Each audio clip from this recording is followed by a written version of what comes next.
வணக்கம். கதிரவன் நியூஸின் இரவு நேர பிரதான செய்திகள். முதலில் தலைப்புச் செய்திகள். இசாரா செவ்வந்திக்கு படகோட்டிய யாழ் இளைஞன் கைது.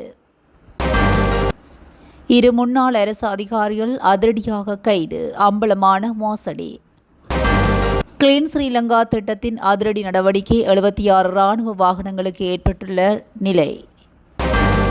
கொழும்பு துறைமுகத்துக்குள் அழுகிய நிலையில் மீட்கப்பட்ட சடலத்தால் பரபரப்பு. யாழ் பருத்தித்துறை சந்தையில் போராட்டத்தில் குதித்த வர்த்தகர்கள். மட்டக்களப்பை பந்தாடிய மினி சூறாவளி. வீடுகளுக்கு சேதம். வேரோடு சாய்ந்த மரங்கள். மக்கள் அவதி. 24 மணித்தியாலங்களுக்கு மக்களுக்கு விடுக்கப்பட்டுள்ள அவசர எச்சரிக்கை. கொழும்பு தேசிய மருத்துவமனையில் பரபரப்பு. ஊந்துருளியில் காணப்பட்டுள்ள ஆயுதங்கள் தொடர்பான விரிவான செய்திகள்.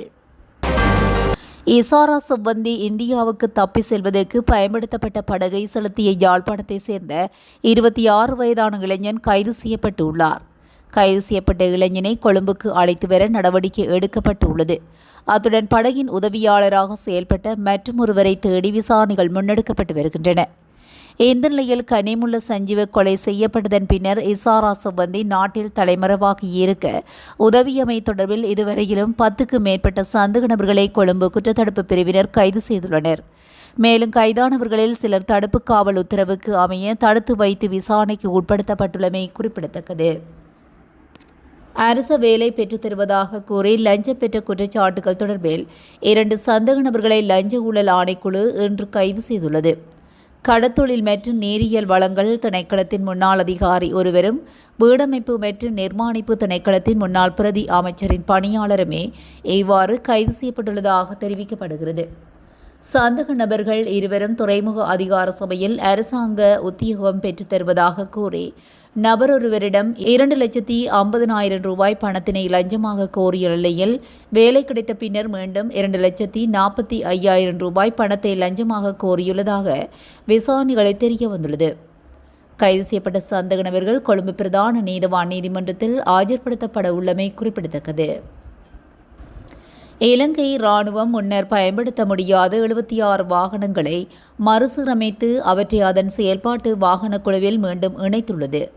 மறுசீரமைக்கப்பட்ட 76 வாகனங்கள் இன்று முதல் உத்தியோகபூர்வமாக இராணுவத்தின் செயல்பாட்டு குழுவில் மீண்டும் இணைக்கப்பட்டுள்ளது.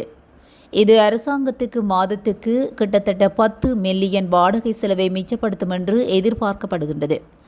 ஜனாதிபதி அனுரவின் கிளீன் ஸ்ரீலங்கா திட்டத்தின்படி இராணுவ தளபதி லெப்டினன்ட் ஜெனரல் லசந்த ரோட்ரிகோவின் வழிகாட்டுதலின் கீழ் மேற்கொள்ளப்பட்ட இந்த மறுசீரமைப்பு திட்டம் இலங்கை இராணுவ மின் மற்றும் இயந்திர பொறியியலாளர் படைப்பிரிவால் கிளீன் ஸ்ரீலங்கா திட்டத்தின் ஒரு பகுதியாக செயல்படுத்தப்பட்டது.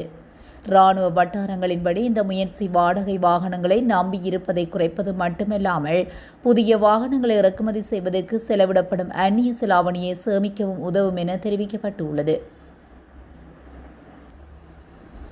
கொழும்பு துறைமுகத்தில் உள்ள அதானி முனையத்தின் கப்பல் துறைக்கு அருகில் கடலில் சடலம் ஒன்று கிடப்பதாக கிடைத்த தகவலின் அடிப்படையில் கொழும்பு துறைமுக போலீசார் விசாரணைகளை ஆரம்பித்துள்ளனர்.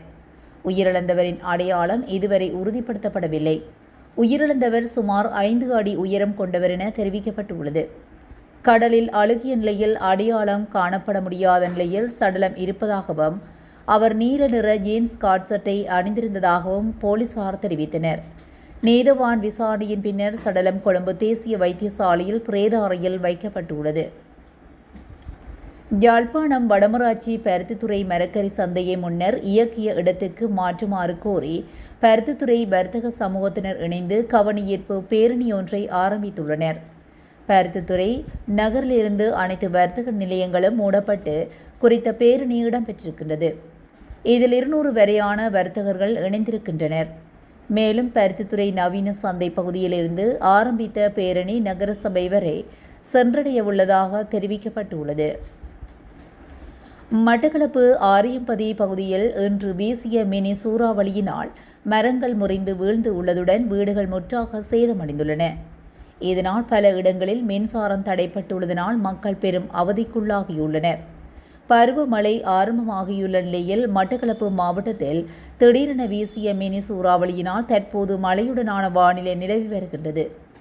அதேவேளை பலத்த மழை மற்றும் கடுங்காற்று தொடர்பில் நாடு முழுவதும் 24 மணி நேர எச்சரிக்கையையும் வளிமண்டலவியல் திணைக்களம் இன்று காலை விடுத்திருந்தமையும் குறிப்பிடத்தக்கது.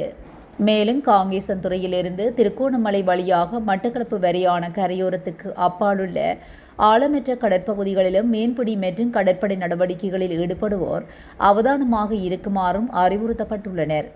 இன்று காலை 5:30 மணியளவில் தென்கிழக்கு வங்காள விரிகுடா கடற்பகுதியில் குறைந்த அழுத்த பகுதி உருவாகியுள்ளது. அடுத்த 24 மணி நேரத்தில் மேலும் வலுப்பெற்று மேற்கு வடமேற்கு திசையை நோக்கி நகரும் என எதிர்பார்க்கப்படுகின்றது. அதன்படி மறு அறிவித்தல் வரும் வரை அட்சர் ரேகை 5 முதல் 18 வரையும் கிழக்கு தீர்க்க ரேகை 80 முதல் 95 வரையும் உள்ள கடற்பகுதிகளில் மீன்பிடி மற்றும் கடற்படை நடவடிக்கைகளை தவிர்க்குமாறு அறிவுறுத்தப்பட்டுள்ளது. தற்போது அப்பகுதியிலுள்ள மீன்பிடி நடவடிக்கைகளில் ஈடுபட்டிருப்பவர்கள் அக்டோபர் 25க்கு முன் அந்த கடற்பகுதிகளிலிருந்து வெளியேறுமாறு அறிவுறுத்தப்பட்டுள்ளனர். குறிப்பிடப்பட்ட கடற்பகுதிகளில் இடியுடன் கூடிய கனமழை பெய்யக்கூடும் என்பதுடன் காற்றின் வேகம் மணிக்கு 55 தொடக்கம் 65 கிலோமீட்டர் வரை அதிகரிக்கும் போது அந்த கடற்பகுதிகளில் அவ்வப்போது கொந்தளிப்பாகவோ அல்லது மிகவும் கொந்தளிப்பாகவோ மாறக்கூடும் என அதில் குறிப்பிடப்பட்டுள்ளது. அத்துடன் வங்காள விரிகுடா கடற்பகுதியில் பயணிக்கும் பல நாள் மீன்பிடி படகுகள் அவதானமாக இருக்குமாறு அறிவுறுத்தப்பட்டுள்ளனர்.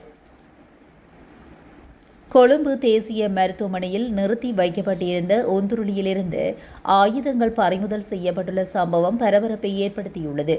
குறித்த ஆயுதங்கள் மருத்துவமனையின் ஊழியர் ஒருவருக்கு சொந்தமானது என கூறப்பட்டுள்ளது. 108 என்ற அவசர தொலைபேசி இலக்கத்துக்கு கிடைக்கப்பெற்ற தகவலை அடுத்து முன்னெடுக்கப்பட்ட தேடுதல் நடவடிக்கையின் போது ஆயுதங்கள் பறிமுதல் செய்யப்பட்டுள்ளன. மருத்துவமனையின் வாகன தரிப்பிடத்தை துறைசார் அதிகாரிகள் சோதனையிட்டுள்ளனர். இதன்போது குறித்த உந்துருளியில் இருந்து 5 T56 ரக துப்பாக்கி ரவைகள் மற்றும் 9 மில்லிமீட்டர் தோட்டாக்கள் என்பன பறிமுதல் செய்யப்பட்டுள்ளன. இந்நிலையில் மீட்கப்பட்ட ஆயுதங்கள் வெளிநபர்களால் கடத்தப்பட்டு மறைத்து வைக்கப்பட்டதா அல்லது அவை மருத்துவமனையின் ஊழியருக்கு சம்பந்தப்பட்டதா என்ற கோணத்தில் விசாரணைகள் முன்னெடுக்கப்பட்டுள்ளதாக குற்றப்புலனாய்வு திணைக்களம் தெரிவித்துள்ளது. போராட்டத்தில் குதித்த கிளிநொச்சி ஆசிரியர்கள். 2026ஆம் ஆண்டு வடக்கு மாகாண கல்வி அமைச்சினால் மேற்கொள்ளப்பட்ட இடமாற்றத்தில் தங்களுக்கு அநீதி இழைக்கப்பட்டுள்ளதாக தெரிவித்து கிளிநொச்சி ஆசிரியர்கள் போராட்டத்தில் ஈடுபட்டுள்ளனர். இதன்போது அவர்கள் ஊடகங்களுக்கு கருத்து தெரிவிக்கையில் வடக்கு மாகாண கல்வி திணைக்களத்தால் அண்மையில் வெளியிடப்பட்ட 2026ஆம் ஆண்டுக்கான சேவையின் தேவை கருதிய இடமாற்றத்தில் கிளிநொச்சி மாவட்டத்தைச் சேர்ந்த ஆசிரியர்களுக்கு பாரிய அநீதி இழைக்கப்பட்டுள்ளது. இதனை சுட்டிக்காட்டி பாதிக்கப்பட்ட ஆசிரியர்களுக்கும் மாவட்டத்தில் பணிபுரியும் ஏனைய ஆசிரியர்களும் அதிபர்களும் கிளிநொச்சி மாவட்ட பொது அமைப்புகளும் இணைந்து போராட்டத்தில் ஈடுபட்டுள்ளோம். இந்த கவனஈர்ப்பு போராட்டத்தின் மூலம் இடமாற்றத்தை ரத்து செய்வதற்கான பின்வரும் நியாயப்பாடுகளை தங்களின் மேலான கவனத்துக்கு முன்வைக்கின்றோம் என்று ஆசிரியர்கள் கூறியுள்ளனர். இத்துடன் இரவு நேர பிரதான செய்திகள் நிறைவடைகின்றன. தொடர்ந்தும் செய்திகளோடு இணைந்திருக்க கதிரவன் நியூஸுடன் இணைந்திருங்கள். நன்றி, வணக்கம்.